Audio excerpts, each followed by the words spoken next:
بسم اللہ الرحمن الرحیم۔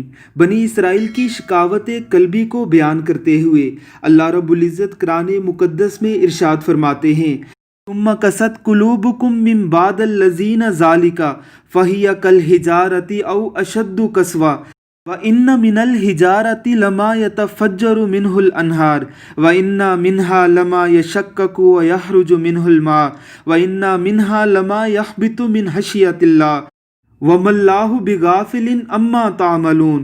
پھر اس کے بعد تمہارے دل سخت ہوگے گویا کہ وہ پتھر ہیں یا ان سے بھی زیادہ سخت، اور بعض پتھر تو ایسے بھی ہیں جن سے نہریں پھوٹ کر نکلتی ہیں، اور بعض ایسے بھی ہیں جو پھٹتے ہیں اور پھر ان سے پانی نکلتا ہے، اور بعض ایسے بھی ہیں جو اللہ کے ڈر سے گر پڑتے ہیں، اور اللہ تمہارے کاموں سے بے خبر نہیں ہے۔